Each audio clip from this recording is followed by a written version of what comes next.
Exploring the great outdoors in Pennsylvania and beyond. Brought to you by the Mariana Outdoorsmen Association and by Wild Acres Farm, Fishery, and Regulated Hunting Grounds. Now, the great outdoors with Jason White. Hello, friends. I'm Jason White. Todd Miner is actually, if you're watching this on the video, Todd is sitting in the chair today, and I'm actually remote. Thank you so much, Todd, for being there. Good morning to you. Good morning, Jason. Thanks for having me in today, and thanks for calling in and get this show rolling.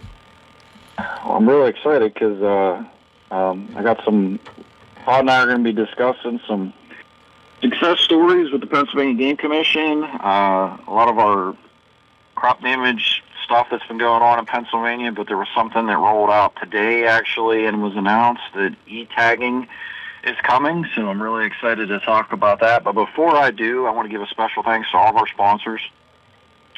You can join the Mariana Outdoorsman Association today at marianaoutdoors.com. We're running our early bird special currently. You can join, you get the remainder of this calendar year for free, and then you get all of next year. I repeat, if you join now, you get the remainder of this year for free, and then you get all of the following calendar year. It's certainly a tremendous deal. Whether you're an avid trout fisherman, upland bird hunter, or you like to shoot 1,000 yards, we have everything for you to enjoy all the above.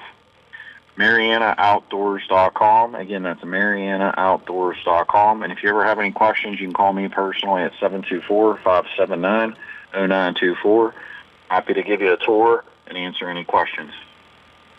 Wild Acres Farm, Fishery, and Regulated Hunting Grounds. If you're interested in an upland bird hunt, if you're interested in a free-ranging white-tailed deer hunt, if you want to just get away and enjoy life on the farm for the weekend, happy to have you.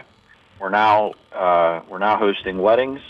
10mileco.org. That's TENMILECO.org. Weddings, corporate events, parties, basically all the above. We're firing up the upland bird hunting right now. That's coming. Deer season's during normal deer seasons. Turkey is in the spring, and then we'll be firing up trout too. But if you want to do anything that's guided, lodging, etc., we got you covered. 10mileco.org or call me at 724-579-0924. And last but not least, please visit Washington County, Pennsylvania. And special thanks to the Washington County Tourism and Promotion Agency. Todd, I sent you a message this morning. That news article dropped out of GoErie.com. The Game Commission announced e-tagging is on the horizon for deer and turkey hunters in 2027. What do you think about that, man? I think that's it's really great. Exciting. I think it's great. We're finally moving forward, getting out of the Stone Ages. I mean, it's just a phenomenal thing.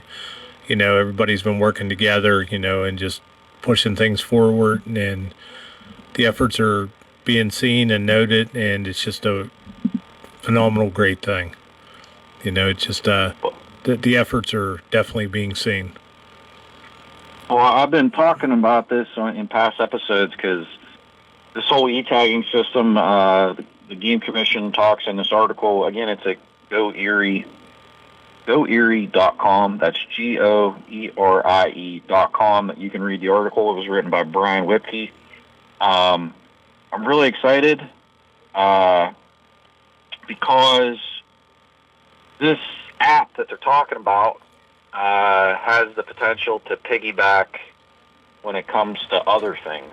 So, this is kind of like the first stepping stone when it comes to tagging, e-tagging. So envision, folks, those that use a smartphone, you're going to have a QR code on the back of your tag, on your hard copy tag, and basically you'll be able to scan and report when you're out in the field. Now, that's so convenient. Like literally the push of a button, no more having to fill out the paper and send it in. No need to make the phone call. No need to even go on your computer. You'll be able to do it right from the click of your thumb, basically, on your cell phone. So, why else is this important? Not only from a convenience perspective. I I would say it's going to give the Game Commission better accurate data. Clearly, if you harvest a deer and when you report it, if you're at the location, it it presents the opportunity to be geo-tracked and to have really accurate information, which is exciting. I think that there's a lot of potential with this idea to piggyback with crop damage, seeing other wildlife, communication. But I'm really excited about this, Todd, because, we just haven't been, how do I want to say this? There's just so much positivity happening right now. For those that do not know, this idea was a policy that passed out of the Fayette County Farm Bureau and then ultimately passed as a statewide policy with the Pennsylvania Farm Bureau. And I can tell you for a fact that this was a big advocacy thing with the Farm Bureau to get technology incorporated. Todd, you've been around Farm Bureau, obviously. You've been around politics. This will be the 8th policy this calendar year that is being announced that is coming. So you now have e-tagging. We have certified hunter. We have the Deer Management Assistance Program now allowing rifles in late season. We have reforms with trespass, including purple paint, including enforced penalties. We have, there's actually a 9th one. I forgot. The youth, there were some changes to mentored youth to give more kids opportunity. So that's getting more people out Sunday hunting. Let's see, what am I missing? The representative, an agricultural person on the Game Commission, not a Farm Bureau member, but somebody with an agricultural background. And then the red tags, being able to dispose of a carcass with the shooter taking it to the butcher shop as opposed to having to wait on a Game Commission. Hearing all that, Todd. I mean, it's so hearing all that, Todd, what do you think? Tell people your perspective, because you've been around. What's your view on all of this? Where do you see us, from where we were to where we are? And I'm not just talking Farm Bureau. I'm talking Game Commission. I'm talking politically, to see that much happen. What's your view on it? Well, if you'd have said this 5 years ago, people would have said you were crazy. And literally, they'd have said that the Farm Bureau and the Game Commission would have never been able to work together. And politically, there was such a divide. Nobody wanted to touch the Sunday hunting issue. Nobody wanted to touch the Farm Bureau and Game Commission together. They were in 2 separate rooms with a concrete wall between them that an armor-piercing bullet would not have penetrated. And now they're, I'm not going to say they walk kumbaya together, but they are so much better together.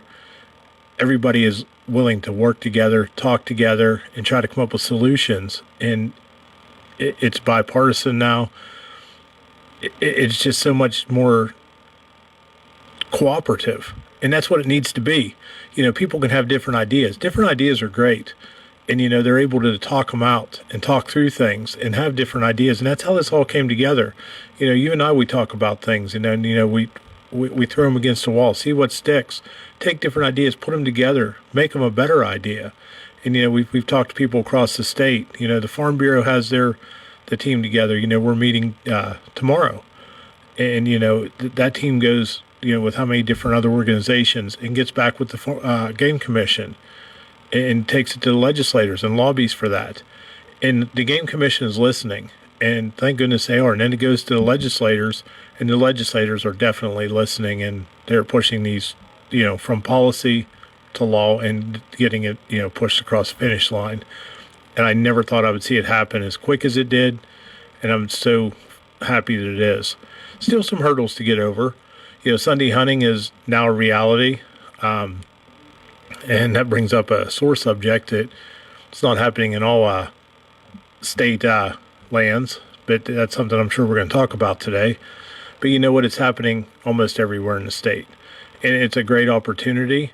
You know, when we had a couple days of Sunday hunting, people realized that their heads weren't going to explode, that it wasn't going to shut down the world. You know, and it's happened in other states surrounding us everywhere, and it's helped their economy. It's been a great benefit. You know, you've hunted other states that Sunday hunting's allowed. I hunt other states, Sunday hunting's allowed. It's been a great thing there. Just gives you opportunities. The numbers are dwindling on hunters. You know, it's not as a common thing as it was, you know, back when we were kids, and, you know, our fathers and grandfathers, when they hunted, it was a pastime. It was a way of life.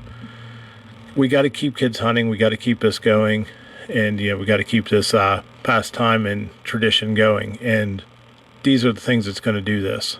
And it's such a great way of life. And, you know, I thank your efforts. I mean, you've been a driving force for this. And, I mean, we just have to keep this momentum going, because politically it's been such a positive movement. I can't thank our local legislators enough for this. I mean, we're blessed here, especially in Fayette County and the surrounding areas. I mean, we're blessed.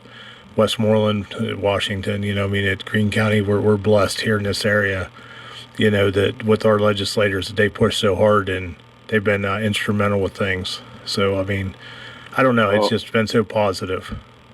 Well, I want to highlight about the local legislators in a minute, because I was actually speaking to one of our local folks yesterday, and there's something coming down that I think is very important to talk about. But looking before I do about that, you know, we got 9 policies. I cannot stress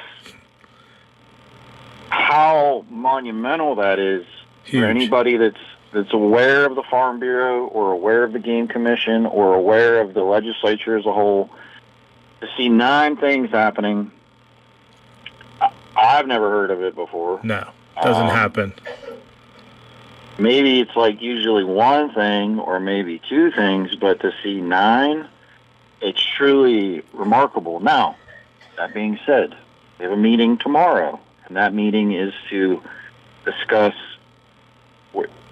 as soon as the governor turned around and shook my hand, thanked me for our efforts being the Farm Bureau with all of this stuff, not just Sunday hunting. House Bill 1431, Senate Bill 518, and then these other regulations that have been changed internally within the Game Commission.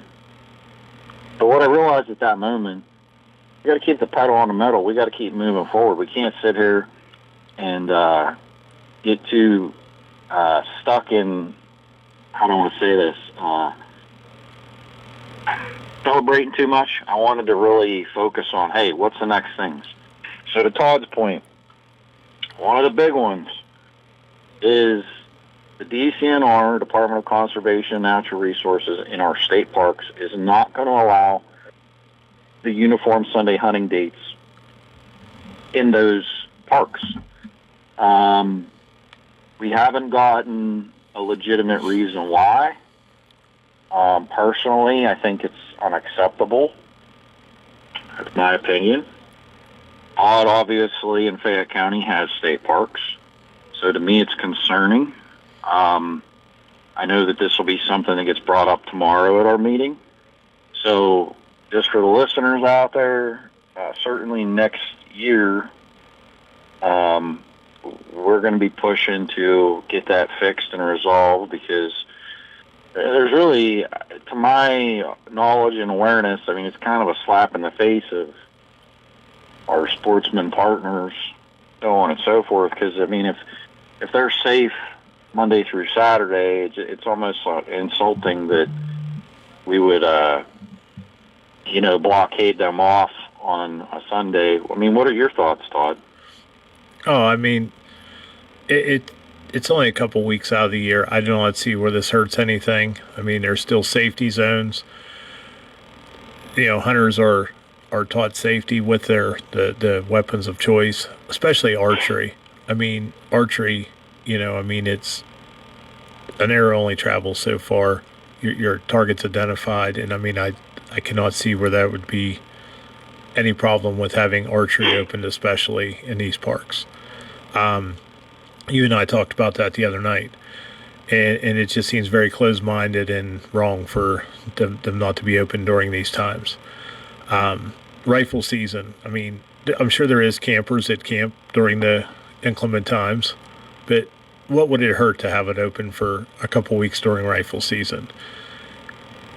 You know, I mean, it did draw a thing, and I mean, I can bring this up, Jason. You know, and maybe this is why the people that ride horses was one of the big reasons why the Farm Bureau did not want to have Sunday hunting go on, because the people that have horses really were upset about Sunday hunting, and they felt that that was one of the reasons they did not want Sunday hunting, because they wanted Sundays for riding horses. And I'm nothing against riding horses. I've had horses on my farm over the years. I don't have any right now, but I mean, I think it's great. But let's share.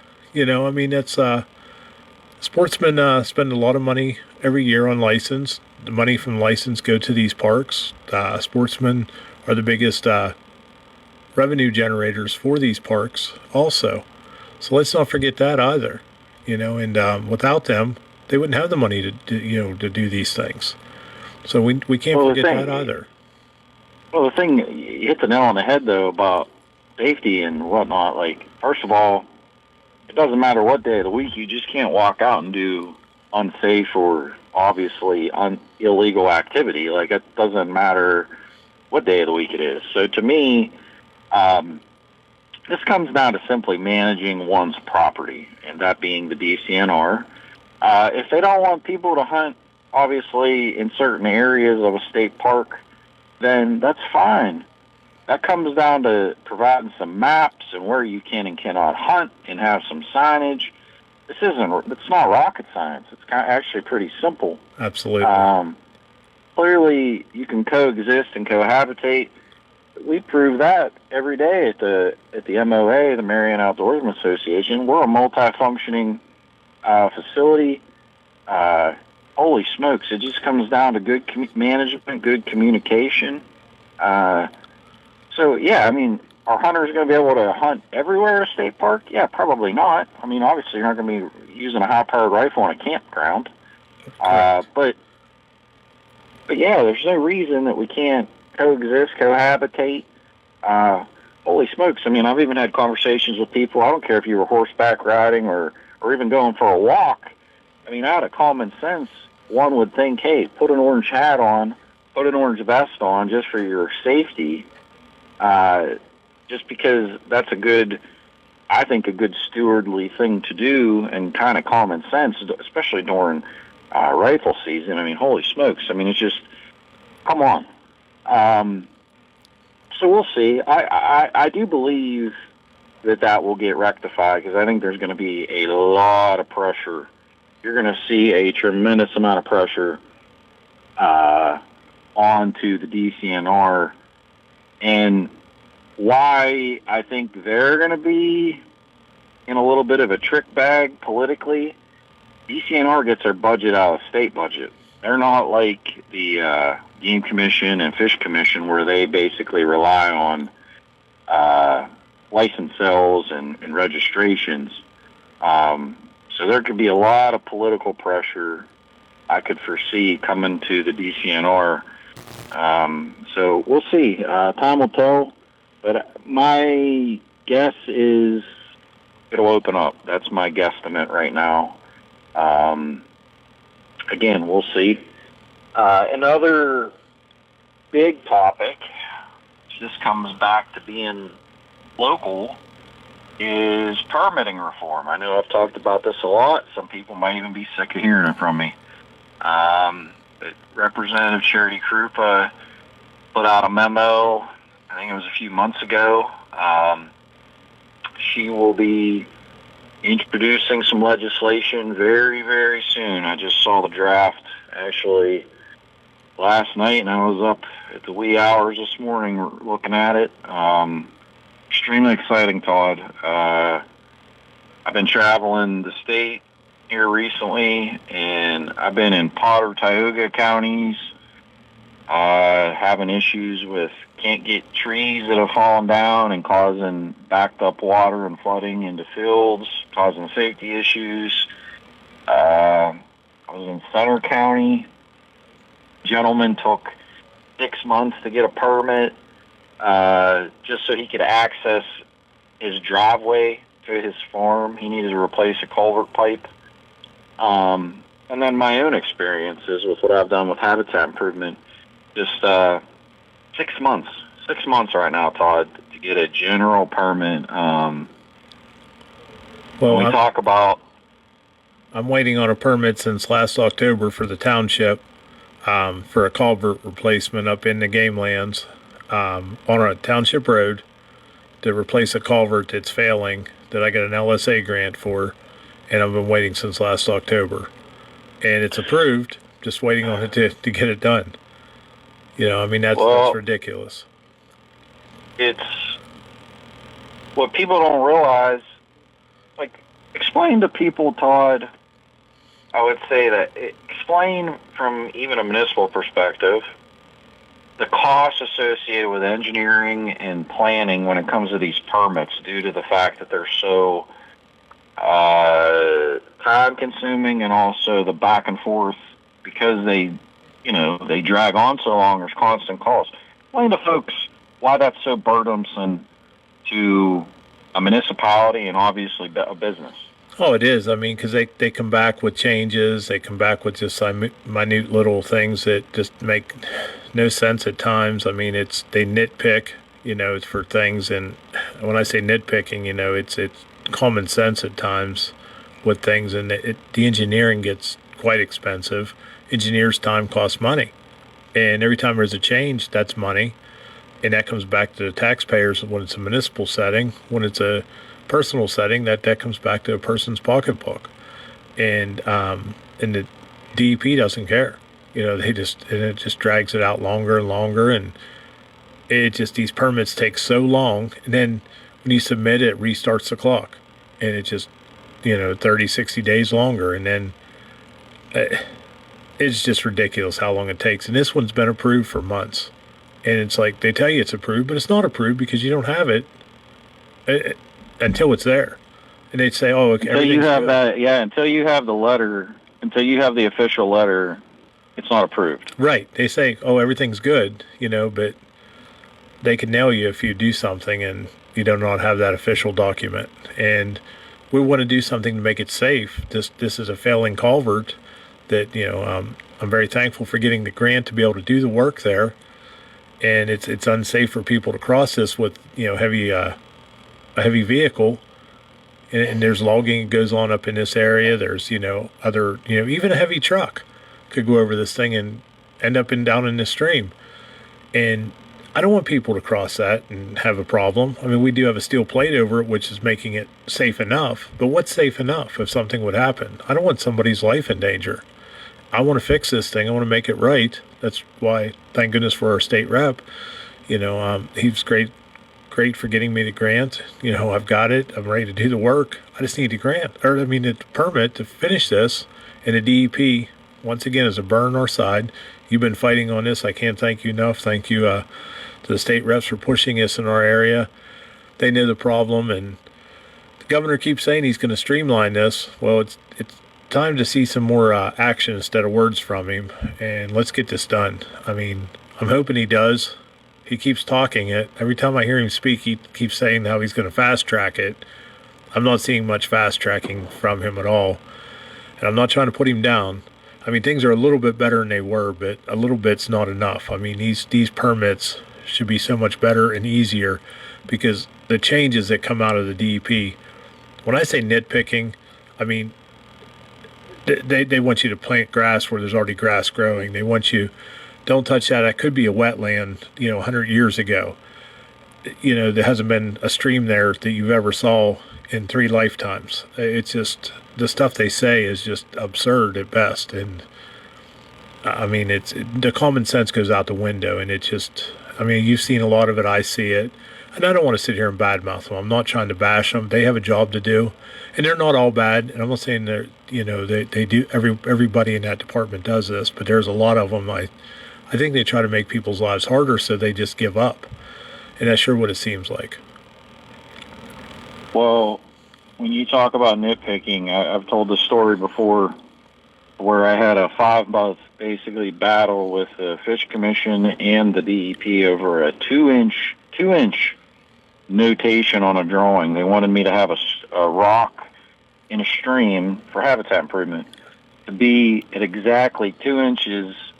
The top of the rock had to be 2 inches above normal flow. And I raised the question, well, who's determining what normal flow is? And I could never get a valid answer on that. And point being, to your point, Todd, ridiculous changes back and forth. And what they do not understand is then whether that's a municipality, whether that's a business, whether it's conservation group, nonprofit, doesn't matter. It costs money. It costs time. And if it's an engineer or an attorney, you know dang well, hundreds of dollars an hour. And a lot of this stuff, what I've come to find, I think, which is probably the most troubling to me, is that the DEP and these agencies are permitting differently region to region, number one. Number two, which is 1B, is they lack a uniform practice. And number three, it's all supposed to be general permits. So make it general. Give pre-approved schematics and drawings and processes and procedures, and that's what should be done. That's the common sense approach. But we have not gotten there. And to your point, yeah, I'm appreciative the governor's moved the needle a little bit. I would say what took a year and a half to 2 years is now 6 months. That was nothing more than somebody saying, hey, do your job. Like, come on. And pressing the political pressure is what got people to actually do their jobs. But that being said, 6 months is utterly unacceptable. And I don't want to sit here and say, oh, well, I'm thankful we're at 6 months. I'm not. I'm really not. Am I appreciative that we went from a year and a half, 2 years, down to 6 months? I am. But if that's where we are as a society, that's our acceptance, we're selling ourselves short. Oh, absolutely. We're driving up costs. We're making, to your point, you have a situation you need to resolve. You can't even plan projects accordingly because the permits take, I was dealing with it at the MOA. We were doing a stream habitat project. I'm trying to schedule equipment, and they keep adding ridiculous, add another note, add a note, add a note. And it's like, it doesn't even need, there's no legal requirement to even put this on the drawing. So, everybody keep your eyes peeled. I expect Representative Krupa to have something coming out sooner than later. I'm extremely excited about it because what she's drafting is basically what we're talking about right now. An expedited, streamlined process that would be pre-approved, as long as you're obviously doing the processes and procedures laid out in the application. So that's exciting. Some other things that are a big deal: Certified Hunter Program, which right now is in southwestern Pennsylvania only. It is not, I guess, officially official, but the intention is, from what I've gathered from the Game Commission, that it's going to go statewide next year. I think that's huge. I had the opportunity when this was first discussed. One of the commissioners, I actually took him turkey hunting, and we were having a conversation, and he was asking me, what do we got to do to get hunters onto forums? And I laid out all the issues and solutions that I saw, with lack of management, lack of, landowners don't have a right to say, in the past, didn't have a right to say, oh, I'd like you to shoot 3 doe before you're allowed to shoot a buck, or I'd like you to park here, or I'd like you to only hunt this part of my farm. That's all changed. This program is truly, I think, going to make a lot of inroads to building relationships, and more importantly, managing deer. And I know it's only in a pilot program this year, so a lot of people don't even know about it. That's why I keep trying to bring it up on the radio. Obviously sharing it on YouTube, podcasts, social media, etc. What do you hear, Todd, in regards to the program? Like, what are your feelings? Like, tell me, give me your view on how it's going. Well, like you said, not enough people know about it, but what I am hearing is there's a lot of positive to it. This year, the thing I'm hearing from farmers is not enough people are coming out yet to shoot deer on the crop damage farms yet.